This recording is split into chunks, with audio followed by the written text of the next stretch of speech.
आइए फिर से स्वागत है आपका इस इडियम्स की क्लास में। इडियम्स जो चल रहे हैं हम उनको और आगे कंटिन्यू करते हैं। अब इस के अंतर्गत कुछ अन्य इडियम्स, कुछ ऐसे एक्सप्रेशंस जिनका प्रयोग करके हम अपनी भाषा को, अपनी लैंग्वेज को बहुत ही प्रभावशाली बनाते हैं। देखते हैं आगे। 8 daggers, 8 daggers drawn,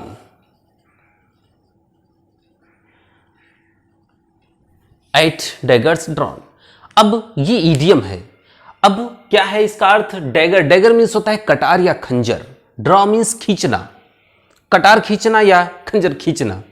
तो इसका मतलब है जब हम ये कार्य तभी करेंगे जब हमारे सामने कोई हमारा दुश्मन होगा। और अगर कोई दुश्मन है, हमने कटार खींच ली या तलवार खींच ली, तो क्या मतलब है? खुली दुश्मनी।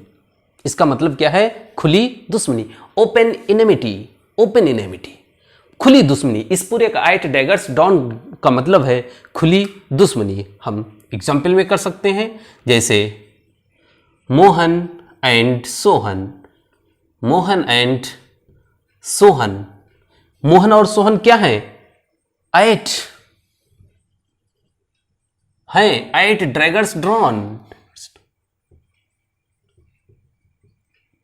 दोनों क्या है? पूरी तरीके से खुली दुश्मनी पर है, खुली दुश्मनी पर है। daggers drawn with each other, with each other, दोनों एक दूसरे से खुली दुश्मनी पर हैं। तो ध्यान दें, यहां पर इस तरीके से हम जब इनका अर्थ अपने जहन में बिठाने का प्रयास करते हैं तो बहुत ही आसान होता है कोई भी इडियम याद करना। शब्दों के अर्थ को भी लें, शाब्दिक अर्थ को भी लें और भावात्मक अर्थ को भी हमें लेना पड़ेगा। इडियम का मतलब ही ये है कि हम भावात्मक अर्थ का प्रयोग वहां पर करें। अपनी भाषा को प्रभावशाली बनाने के लिए हम एक्सप्रेशंस को एक्सप्रेस करते हैं। अगला एग्जाम्पल, अगला एक देखते हैं, at home, at home in. अब क्या है? घर पर, इन अंदर, किसी चीज में घर जैसा महसूस करना। यानी कि अगर हम कहीं दूसरी जगह जाते हैं तो हो सकता है हम वहां पर घर जैसा महसूस ना करें, लेकिन किसी चीज के अंदर घर जैसा महसूस करना, यानी कि हम कब महसूस करेंगे? जब हम उस चीज को अपने घर जैसा अपने माइंड में सेट किए होंगे, यानी कि माइंड में बिठाए होंगे, यानी कि हम किसी काम में निपुण हैं, तभी हम उस कार्य को करते हुए बहुत ही आसान फील करेंगे, इजी फील करेंगे। तो क्या मतलब है? एट होम इन मीन्स निपुण होना, एट होम इन मीन्स निपुण होना। जैसे हम कह सकते हैं हरी इज है क्या? At home in English. Hari English में निपुण है, हरी इंग्लिश में निपुण है। तो एट होम इन, अब यहां पर इसका अर्थ ये नहीं है कि हरी अंग्रेजी में क्या है? अंग्रेजी में घर पर है, इसका ये अर्थ नहीं है। हरी अंग्रेजी में घर पर है, इसका ये अर्थ बिल्कुल नहीं है। तो यहां पर ये जो वर्ड्स हैं, हम इनका प्रयोग हम भाव, अपनी भाषा को प्रभावशाली ढंग से रखने के लिए यूज करते हैं। तो ऐसे ही वर्ड्स आपके इडियम्स कहे जाते हैं। तो वह अंग्रेजी में निपुण है, वह अंग्रेजी में निपुण है। तो इस तरीके से अगला देखते हैं, ए रेड लेटर, ए रेड लेटर डे, एक लाल अक्षर वाला दिन, एक लाल अक्षर वाला दिन। अब देखते हैं कि कोई भी चीज पढ़ते हैं, कोई मैगजीन पढ़ते हैं तो उसमें ब्लैक से लिखा होता है, प्रिंट होता है, लेकिन उसमें कभी कभी कुछ चीजें लाल से प्रिंट होती हैं। तो लाल से कौन सी चीजें प्रिंट होती हैं? जो महत्वपूर्ण हैं। आप मोबाइल पर जब भी कोई विकिपीडिया खोलते हैं या कोई भी लेख पढ़ रहे होते हैं तो उसमें बीच बीच में कोई ना कोई चीज लाल रंग से प्रिंट होती है। हम उसको टच करते हैं तो उसमें और कुछ निकल कर आता है। तो क्या है? वो महत्वपूर्ण है, इंपॉर्टेंट है। तो इसका मतलब क्या हुआ? एक महत्वपूर्ण दिन, लाल अक्षर वाला दिन, यानी कि महत्वपूर्ण दिन, महत्वपूर्ण घटना। इसका पूरे का अर्थ है, ध्यान रखें, एक महत्वपूर्ण घटना। तो हम लिख सकते हैं जैसे 26 जनवरी 26 जनवरी इज है a red letter day, a red letter day for us, हमारे लिए। 26 जनवरी का दिन हमारे लिए बहुत ही महत्वपूर्ण है। तो red letter day, very important time, very important time, तो ध्यान रखें। अगला देखते हैं हम, a wild goose chase, a wild goose chase. अब इसका अर्थ, शाब्दिक अर्थ लें और भावात्मक अर्थ लें। देखते हैं, विल्ड, विल्ड का मतलब जंगली, गूज बटेर या हंस जो जंगल के होते हैं, तीतर टाइप में जो छोटे छोटे जीव होते हैं, पक्षी टाइप में, उनको हम गूज कहते हैं। और चेज मीन्स पीछा करना, जंगली तीतर का पीछा करना। मतलब जंगली तीतर का पीछा करना कोई आसान है? नहीं, आसान नहीं है। यानी कि एक ऐसा पीछा करना जो व्यर्थ हो, और उसका आप चाहे जितना पीछा कर जाएं, आप उसको जल्दी पकड़ नहीं सकते। जंगल में अगर कोई हंस या कोई बटेर पक्षी छोटा सा अगर भाग रहा है, आप उसके पीछे कर रहे हैं, तो क्या कर रहे हैं? व्यर्थ कार्य कर रहे हैं और अप्राप्य है, जिसे आप पकड़ नहीं सकते। तो इसका अर्थ यही, अप्राप्य वस्तु के लिए व्यर्थ प्रयास करना, बेकार में प्रयास करना। एक अप्राप्य वस्तु जिसको हम पा नहीं सकते, उसके लिए हम जब कोई प्रयास करते हैं तब हम कहते हैं अ विल्ड गूज चीज। एग्जाम्पल देखते हैं, जैसे Mohan is starting, Mohan is starting out on, Mohan ने शुरू कर दिया, starting out on a wild goose chase, on a wild goose chase. तो क्या है कि मोहन एक बहुत ही कठिन कार्य पर निकला जो पूरा नहीं हो पाएगा। अप्राप्य वस्तु के लिए उसने प्रयास करना शुरू किया। आपके इंटरमीडिएट के फर्स्ट लेसन, उसमें आपका ये आता है ब्रोकेटिव वाशिंगटन वाला। तो देखते हैं अगला, a white elephant, a white elephant, oh sorry, सफेद हाथी, सफेद हाथी, व्हाइट एलिफेंट, सफेद हाथी। सफेद हाथी आपने देखा, बहुत ही कठिन चीज, दुर्लभ चीज, सफेद हाथी जो महंगी हो लेकिन यूजलेस हो, महंगी हो और यूजलेस हो, महंगी लेकिन व्यर्थ। इस तरीके से ऐसी जब चीजें होती हैं तब उसको हम व्हाइट एलिफेंट कहते हैं। कोई भी ऐसी चीज हम ले आए बहुत महंगी हो और हमारे किसी काम की ना हो, तो क्या है ये? That is white elephant. वो एक हमारे लिए व्हाइट एलिफेंट की तरह है जिसका हम कोई प्रयोग नहीं कर सकते, लेकिन उसको पाने के लिए मैंने बहुत पैसा खर्च कर दिया, लेकिन उसका कोई अच्छा यूज नहीं। जैसे एक एग्जाम्पल ले लेते हैं, एन इंग्लिश लेडी, एन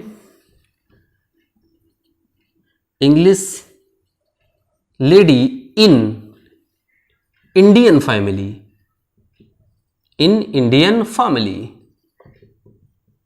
भारतीय परिवार में एक अंग्रेज महिला, भारतीय परिवार में एक अंग्रेज महिला, तो क्या है? Is a white elephant,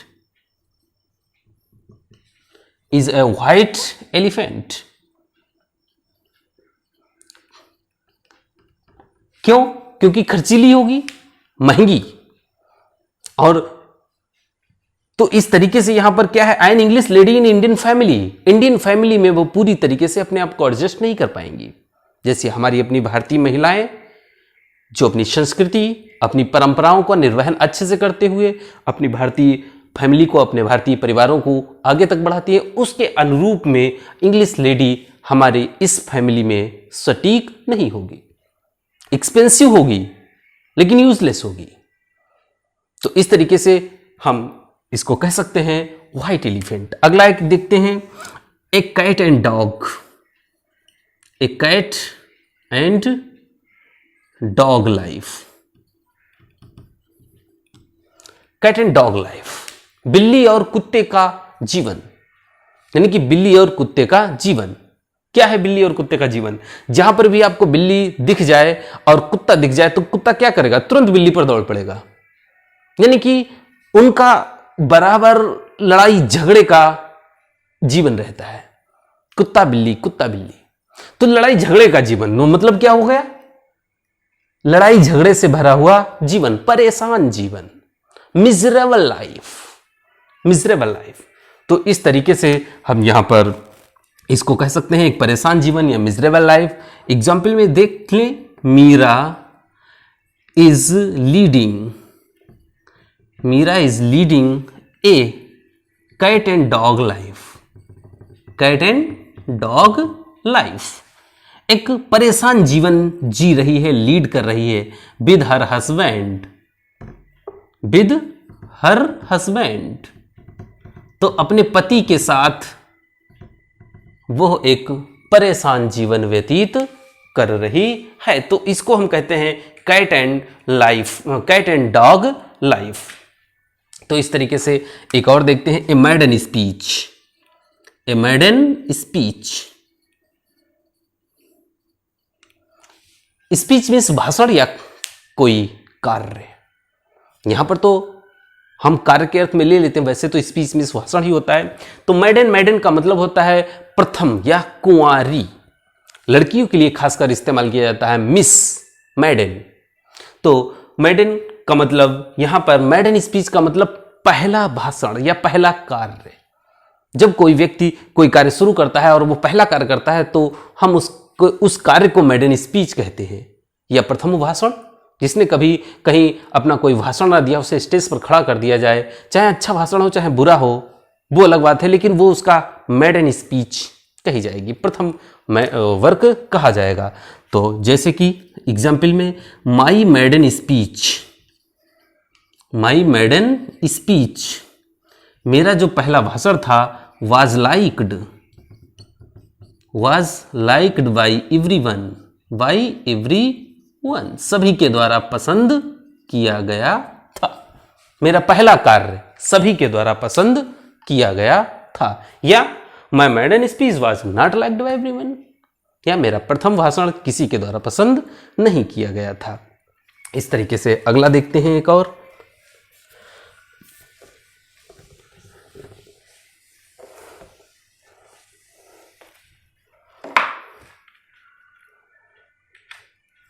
a man of letter. बहुत इंपॉर्टेंट इडियम है, मैन ऑफ लेटर। आदमी किसका? अक्षरों वाला, शब्दों का आदमी, शब्दों पर जिसका कंट्रोल हो, शब्दों पर या अक्षरों पर जिसका अधिकार हो, ऐसे व्यक्ति को क्या कहते हैं? विद्वान। ऐसे व्यक्ति को हम विद्वान कहते हैं। यानी कि मैन ऑफ लेटर्स का मतलब शब्दों वाला आदमी, अक्षरों का आदमी, यानी कि विद्वान व्यक्ति। तो इसका पूरे का अर्थ है लिटरेरी मैन, विद्वान व्यक्ति।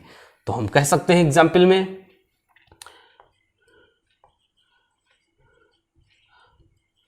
बाबा साहब was a man of letters, a man of letters।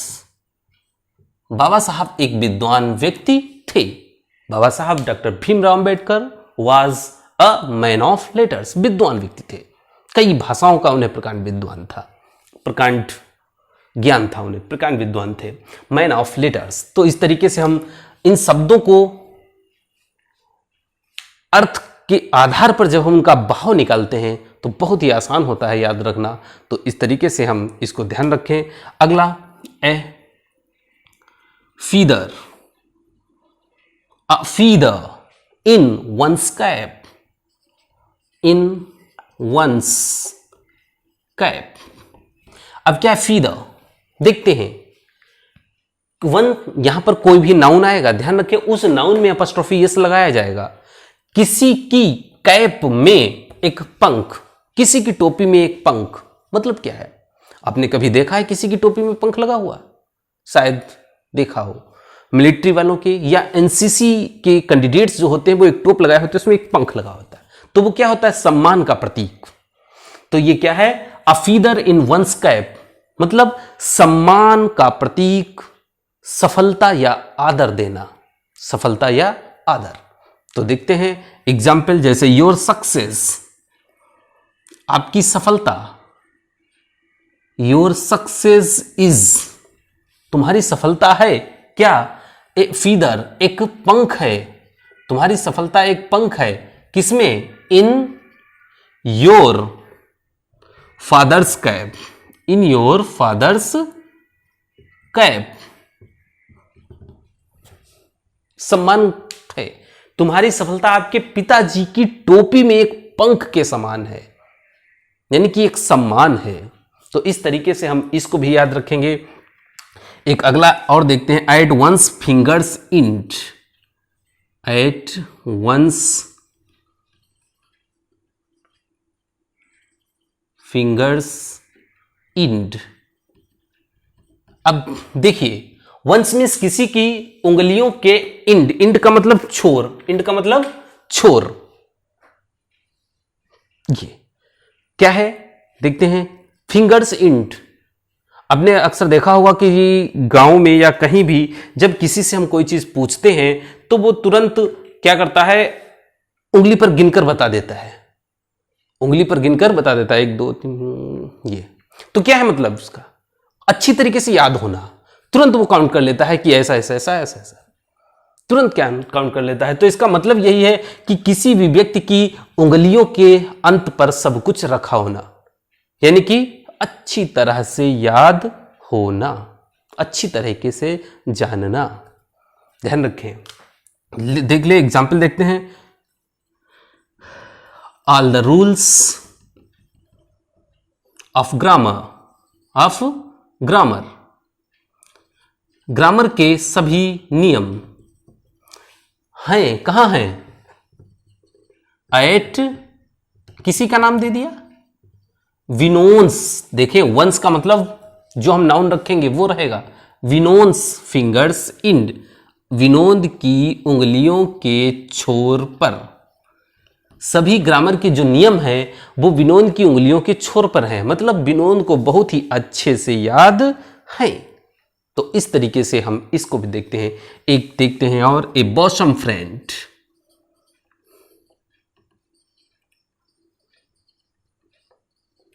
A bosom friend, bosom means होता है छाती, सीना।